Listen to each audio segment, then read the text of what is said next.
जहाँ अहंकार और हिसाब किताब कम होता है वहाँ प्रेम बढ़ता है, और जहाँ प्रेम बढ़ता है वहाँ सम्मान, सहयोग और अपनापन स्वयं आने लगते हैं। जब आप किसी को उपकार दिखाते हैं, यहाँ पर उपकार मानने नहीं बल्कि दिखाने वाली बात है। कुछ किया और उसका एहसास दिलाएं तो सामने वाला भी उसी भाव में आ सकता है कि आपने कोई एहसान नहीं किया। एक उदाहरण लेते हैं। एक पति घर का राशन भराता है और पत्नी खाना बनाती है, घर का साफ सफाई, बच्चे सब देखती है और कुछ तो जॉब भी करते हैं। पत्नी ने कहा पति से कि आप जरा झाड़ू लगा देंगे, तब तक मैं बेटी को नहला देती हूँ। पति बिस्तर पर बैठे वीडियो गेम और मूवी वेब सीरीज देख रहा है। मनोरंजन की लत संबंधों को कमजोर कर सकती है। मनोरंजन ठीक है, लेकिन लत कमजोरी। पति कहता है अरे नहला लो फिर झाड़ू लगा देना, कौन सी घाई है। पत्नी अगर अनुभवी हुई, गुस्सा कर कर के शांत हो गई है, रिश्ते में और झगड़े नहीं चाहती है तो शांत हो जाएगी। नहीं तो नई नवेली है तो गुस्सा होना स्वाभाविक है। पति मन ही मन कह रहा है कि कमाओ भी और पैसा भी दो और काम भी करके दो। पत्नी भी मन ही मन बोल रही है नौकरानी समझ के रखे हैं। उपकार जताना संबंधों को कमजोर करता है। अब मन से मन बातें कर रहे हैं, निगाहों से निगाहें और बाकी सब बाहर से मौन है। पत्नी लगाने लगी झाड़ू और झाड़ू मारते मारते एक दो झाड़ू जमीन से तेजी से घसीट के पति के पैरों पर दे मारा। पति औ औ अरे दिखाई नहीं देता बोलने लगा। पत्नी समझदार अनुभवी होगी तो सॉरी या बिना कुछ बोलकर आगे निकल जाएगी, नहीं तो वही घमासान देखने को मिलेगा जो महाभारत में हुआ था। अर्जुन की तरह पत्नी बोलने लगेगी मैं शस्त्र छोड़ती हूँ, अपनों पर कैसे चलाऊं। कृष्णा तो भीतर मन हृदय में ही बैठे हैं, वो बोलेंगे सोच मत, यही सही समय है। पति फिर से मन में बोला अपना तो कमाती है पर छुपा छुपा के रखती है, देती कुछ नहीं। खाना टाइम पे नहीं देती, अच्छा बनाना आता है तो भी नहीं बनाती। सुबह का सूरज सर पे और सोई रहती, मुझे सुबह जल्दी जाना होता, कभी कभी तो बाहर का खाना ले लो कह देती। पति के मन में सब चल रहा था। पत्नी भी मन में बोल रही है सब पैसे खर्चे कर देते हो, एक दिन देखना घर मैं ही खरीदूंगी खुद के पैसे से, भाड़े पर नहीं रहना है। एक दिन ऐसा आएगा तुम ही खुद बोलोगे काम करना है तो कर, नहीं तो निकल जाता हूं तेरे ही घर से। और ज़्यादा अहम मत दिखाओ, काम करने का पैसा ले रही हूँ क्या और आप दे ही देते हैं, नौकरानी हूँ ना। चुप रहो और जो कर रहे हो टाइम पास करो, ज़्यादा भाव मत मारा करो। प्रेम का स्वभाव देना है, व्यापार का स्वभाव लेना देना है। कई बार झगड़ा शब्दों से नहीं होता, बल्कि वर्षों तक जमा हुए मन के विचारों से होता है। यहाँ अब खेल मुंह से बंद हो जाता है, कोई किसी से कुछ कहता नहीं, प्रेम कहीं खो सा जाता है, सब समझौता सा हो जाता है। पति बोला मन में कि 2 रोटी तो खुद के लिए बनाती ही है, अगर मैं नहीं होता तो भी खुद के लिए बना ही लेती, तो चलो मेरे लिए भी बना लो। अकेले होती तो अपने खुद के कपड़े धोती ही, तो चलो मेरे भी धो दो। पत्नी भी मन में बोली, बनाऊंगी, खाना बनाऊंगी, लेकिन अपने पसंद का, ना तड़का ना नमकीन, पूरा डाइट चार्ट लगा दूंगी। ये दोनों लग जाते हैं एक दूसरे को सबक सिखाने में। यहाँ कुछ और नहीं हो रहा, बस वही हो रहा है जो आपने एक दूसरे को दिया है। क्या कभी ऐसा हुआ कि कभी तुमने पूछा हो कि मेरी कौन सी बात तुम्हें पसंद नहीं आई, और उसका पूरा ईमानदारी से उत्तर दिया हो कि इसका ये कारण था, मैं ऐसा इसलिए कर रहा था और आगे से ऐसा नहीं होगा, मैं ध्यान दूंगा। कभी पत्नी ने पति से पूछा, कभी पत्नी ने पति से पूछ लिया और सारे गलत फहमियों को दूर किया हो। प्रेम आवश्यक है, लेकिन उसके साथ संवाद, जिम्मेदारी और सीमाएं भी आवश्यक है। त्याग एक तरफा नहीं होना चाहिए। व्यवहारिक स्तर पर विवाह की समस्याओं के कारण आर्थिक तनाव, संवाद की कमी, व्यक्तित्व का अंतर, समय का अभाव, भावनात्मक अपरिपक्वता जिसमें हार्मोन्स का डिसबैलेंस भी हो सकता है। प्रेम और विवेक दोनों साथ होने चाहिए।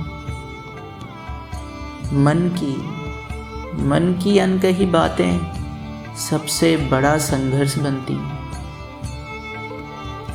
क्या ऐसा कभी हुआ कि कभी पत्नी आई और पति के पैरों के पास बैठ के पैर दबाने लगी, सर दबाने लगी? सेवा सेवा सेवा प्रेम की भाषा है।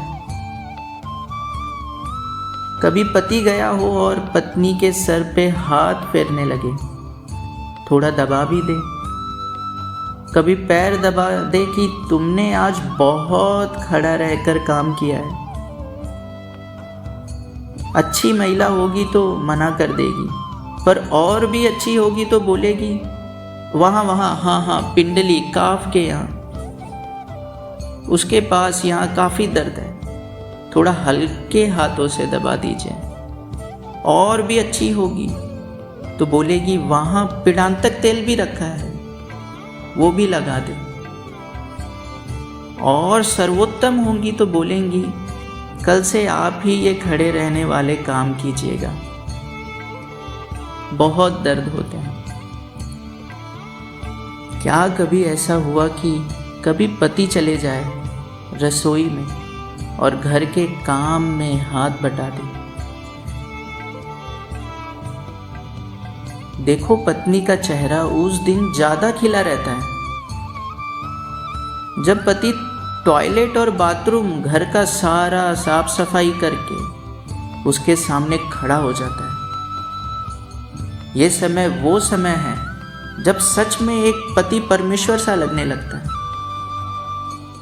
बस हाथों में हथियार नहीं होता।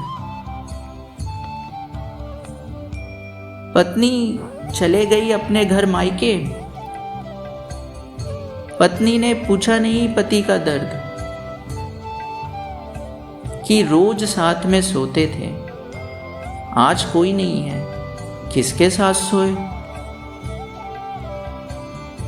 तुमने तो एक रात भी पति को अकेले नहीं छोड़ा।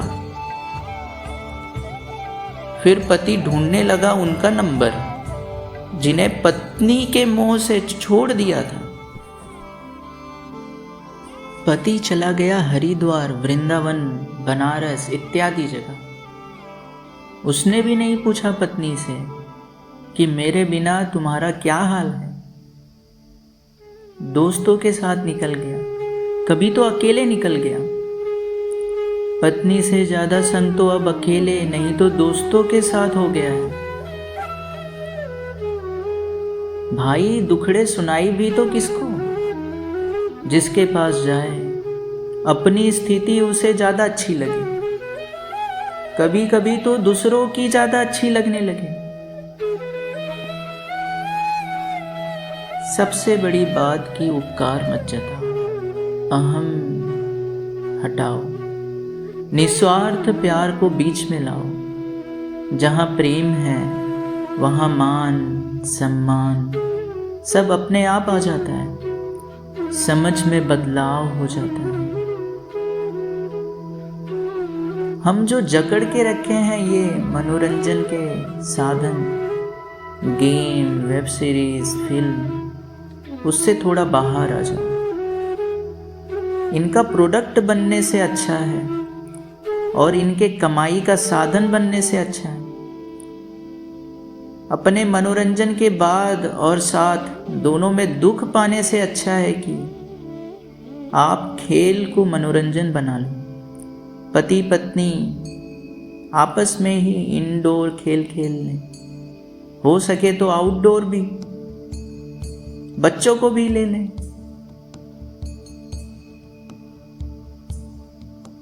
देखना ही है तो पति पत्नी साथ में कोई एक मूवी देख लें जो 2 से 3 घंटों में खत्म हो जाए। लत को छोड़ना जरूरी है, नहीं तो उससे भी अच्छा होगा कि साथ में बैठकर भजन, योगाभ्यास, जिम या जो पसंद हो उसमें समय लगा दें। कई पतियों को गुस्सा आ जाए, नाराज हो जाए तो मूवी देखते हैं, गेम खेलते हैं, वेब सीरीज देखते हैं। कहते भी हैं कि आज मैं गुस्सा हूं। अब पत्नी गुस्सा हो जाए तो, उसे गुस्सा आ जाए तो, सास बहू टीवी सीरियल जो बंद हुए सदियों हो गए हैं, उसे भी ढूंढ ढूंढ के देखने लगी, क्योंकि अब वो नाराज है, अब वो गुस्सा है। शादी के पहले पति काफी शायरी और कविता और गीत लिखा और गा भी दिया करता था। ऐसा पत्नियों ने भी किया होगा, लेकिन अब शादी के बाद सारे तार आपस में उलझ गए। गिटार बजे भी तो बजे कैसे, जैसे भी बजे वही बस अब संगीत है और वही बस स्थिति है।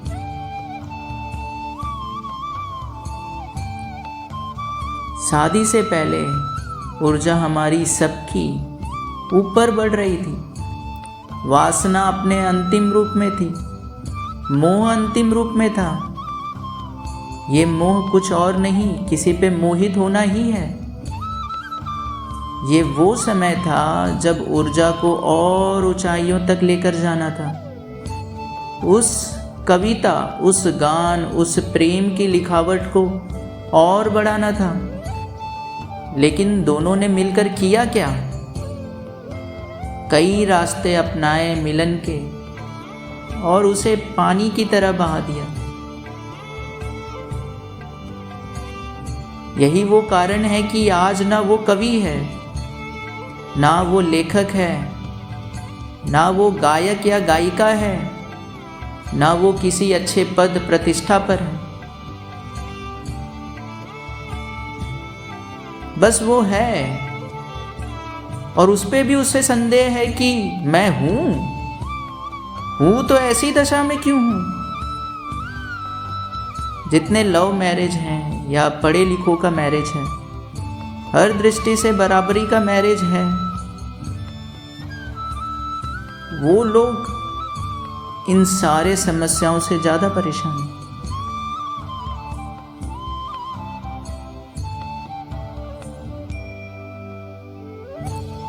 अंतिम बात यही कि उपकार नहीं, प्यार को अपनाओ। जब प्यार होगा तो एक दूसरे को सम्मान, अपनापन, सभी चीज़ें मिलेंगी। और अपने बीच में केवल और केवल भगवान को आने दो। बहुत महत्वपूर्ण बात, अपने बीच में, पति पत्नी के बीच में केवल और केवल भगवान को आने दो।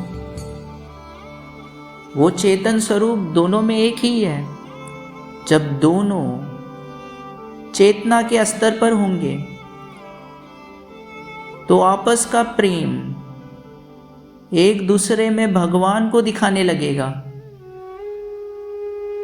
और जो लोग शादी के नाम पे एक दूसरे का धर्म परिवर्तन करने के मानसिकता से ग्रस्त हैं, उनका तो कहना ही क्या। जहां दबाव होगा वहां प्यार नहीं होगा। कुछ लोगों के लिए शादी शादी नहीं बल्कि धर्म का बदलाव मात्र है। समाज में इस तरह के लोग भी हैं। इसलिए एक और बात कहना है, एकदम अंतिम। अगर आप अकेले हो, खुश हो, ओजस में हो, तेज में हो, तो शादी से भी बढ़कर काम है जो करना जरूरी भी है। राष्ट्र, धर्म, विज्ञान, मानवता के लिए। प्रेम व्यवसाय नहीं कि उसमें उपकार या अहंकार आ जाए। प्रेम तो वो रास्ता है जहां आपको दुख मिलता है तो भी आप सामने प्रेम के सिवा कुछ और दे ही नहीं पाते। अब तो बस प्रेम ही शेष बचा है। धन्यवाद।